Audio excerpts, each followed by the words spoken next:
My name is Hannah, and this is my beauty budget.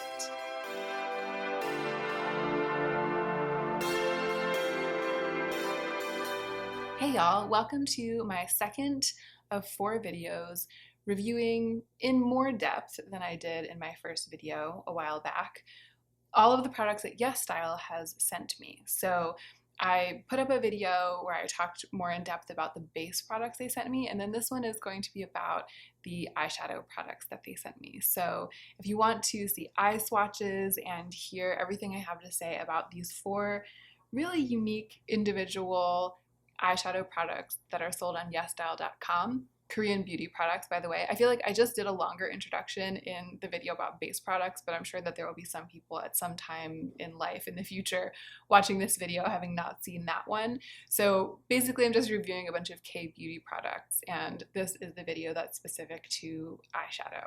Let's go ahead and get into the meat of the video.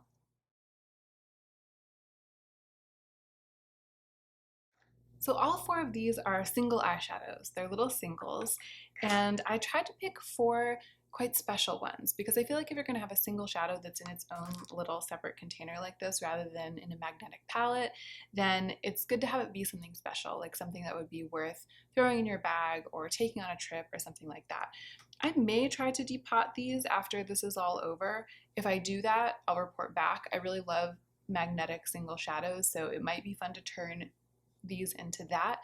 But so far I'm actually really enjoying having them in their little individual packages. They do feel like 4 precious jewels to me. The first one that I swatched on my eyes, and I will play the footage of that, is by Epu, and it is the Couture eyeshadow in the shade Shearling. I am keeping my fingers crossed that the footage of this shadow that I'll be showing on the screen really shows its qualities, because in sort of shifting light or low light, candlelight, evening light, even in daylight, in all of the kinds of natural light settings that we have in life, it looks so stunning. It has the most elevated, sophisticated, shimmering glitter in it. It looks glittery in a way that's exciting, but that remains sophisticated. And it reminds me of nothing so much as the glitter shades in my Natasha Denona Gold palette. In fact, I said this in the other video, but when I first swatched this, I was so impressed that I put it all over one of my eyelids, and I put, I think it's Kava from the Natasha Denona Gold palette, all over my other eyelid. And I went to Joe and I said, does one of my eyelids look objectively shinier than the other one? And he looked hard and long, and then he said, no, they are equally as shiny as each other. It's not exactly the same tone as Kava. This is a bit of a deeper shade, which actually makes it good for a single shadow all over eye look for me, because I have hooded eyes and I like a single shadow to have a little bit of a depth to it so that it will have a sculpting quality when I put it all over my lids. I have been super impressed by this, and I've reached for it a lot to wear it all over the lids. I also will buff it out under my lash line and I'll be good to go. This next eyeshadow is by Misha, and it's the Misha Glitter Prism. That's the name of this style of shadow. It's so interesting. You'll see the surface when I hold it up close to the camera.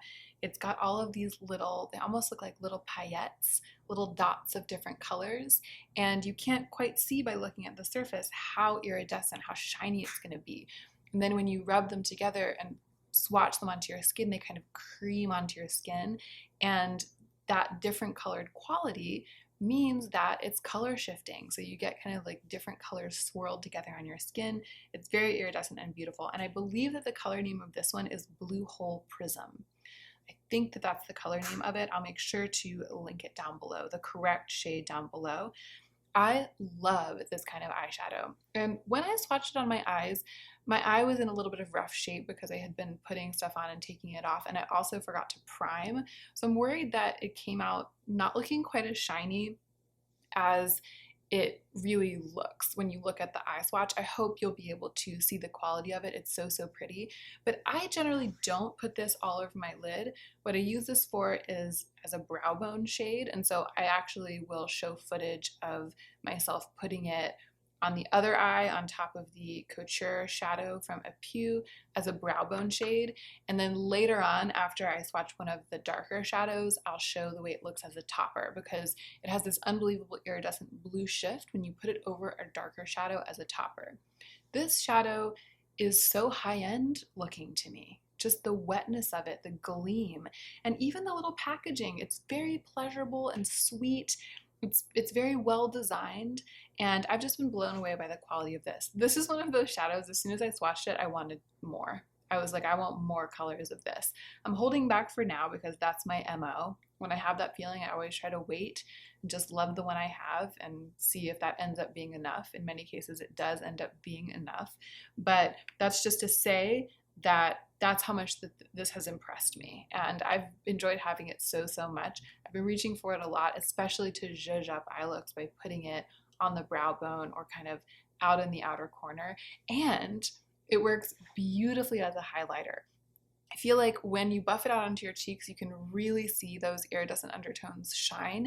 You can really see that gleaming wet quality. So I also took some footage of myself applying it as a highlighter, and I'll insert that into the video as well. This right here is the Aratom Shine Fix Eyes, and I think that, as impressed as I have been by the first two, this is my favorite of the eye products that I received from YESSTYLE. I like it because it has kind of a creamy quality to the pigment. It's pressed in a little jar, just like the Hourglass Scattered Light pigments, the Marc Jacobs ones, the Tarte chrome paints. It does have that kind of pigmenty, painty feeling when you touch it and when you buff it onto the eyes. I also really love the color that I have, which is called Romantic Floor. And it's actually what I'm wearing on my eyes. At the end of this video, I'll show you quickly how I created the eye look that I'm wearing in the talking head portion of this video. It's just this shadow all over my lids, and I have worn it the most of all of these because I love the quality, the tone, the way it buffs out. It is shiny, and it also has some glitters in it, some subtle glitters, but again, they're very sophisticated, and I just live for this. I have a physical attraction to the act of using it. Like, I feel so satisfied by dipping my finger into this little jar, feeling the crushy, creamy pearl and glitter, smearing it onto my eyelids. Because it's kind of a cross between a light shade and a dark shade, it works for sculpting and it works for buffing out. I find it very easy to work with. I'm just in love with this little thing. I really like this. And the dream of my life would be if Aratom would make a black Shine Fix Eyes. That's all I want to see. There's not one. I've checked. And then lastly, I've been trying out this Mono Eyes eyeshadow. This is also an Aratom product. It is G07, that's the letter number. G stands for glitter because it's a glitter shadow within the Mono Eyes range. I think there are matte ones and shimmer ones. This is the glitter one. It's Glitter 07, and I believe the shade name is Jack Burgundy. I love the color of this. I love it. I love the way it looks on the eyes. I love the looks that I've gotten with it. And the pigment is amazing. When you see the hand swatch, you'll see it kind of just goes on forever. It's so deeply and richly pigmented.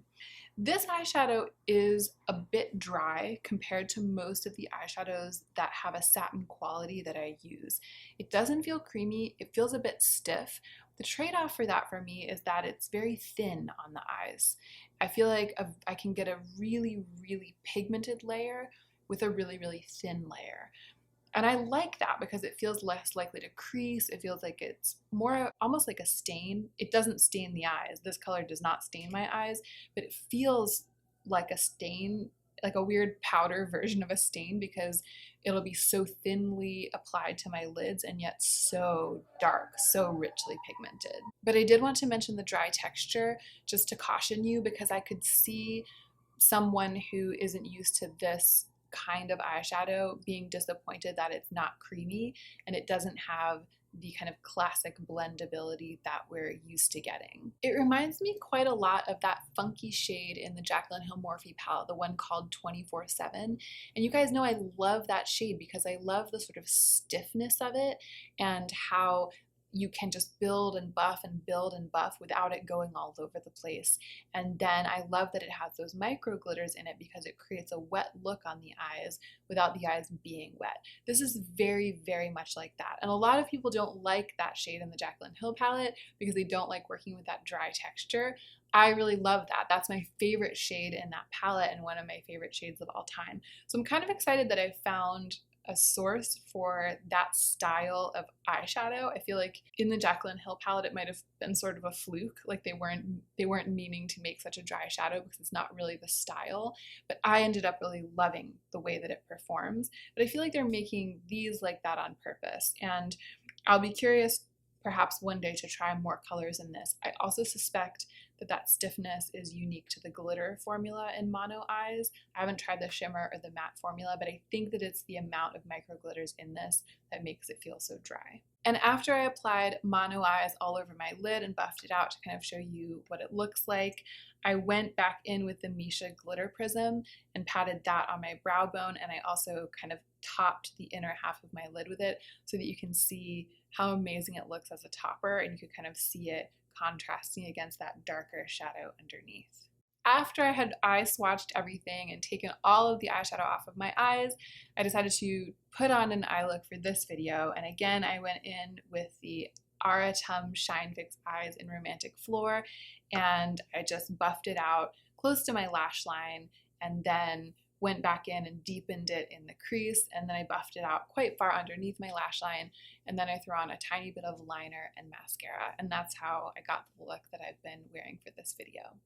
And that is it. These are the 4 little eyeshadows that I tried. They have impressed me with their qualities, the way that they perform, just because they're rich and unique. I feel like I'm always seeking something slightly unusual with eyeshadow because the market is just so bloated with eyeshadow. I definitely think that they aren't prioritizing like intense creaminess with these formulas the way that many Western brands do with eyeshadow these days. Creaminess, butteriness there's a premium on those qualities. Like that's what we're really into, and that's what we feel like a good eyeshadow should feel like. Of all of them, I think the Shine Fix Eyes is the one that feels the most creamy, but even it has a little bit of that stiffer, more stubborn quality that again, I feel like works really well for my hooded eyes. I'm able to get a really thin application that looks glossy even though it's not glossy, and then it just feels really sturdy on my eyes. I like sort of pushing to buff something out. It feels in some ways a little bit more like it's easier to control. So I just wanted to prepare you guys though, because if you're expecting something that feels like butter, none of the 4 of these do. But they have blown me away, and I'm really excited to have gotten the chance to test them. Now I'm going to move on to talking about the blushes that I've been testing out. I'm going to give reviews of those blushes, and I did face swatches of all of those blushes. So that video will be up either immediately after this one or it'll be up tomorrow. That's probably what I'll do. I'll probably put the face and the eyes up on one day, and then the next day I'll put up the blush and the lip swatch videos. Thank you so much for watching this one. I hope that you have enjoyed it, and I hope that you are remembering to take extra good care of yourself right now, so that you can be the most effective version of yourself as you do the work in the world.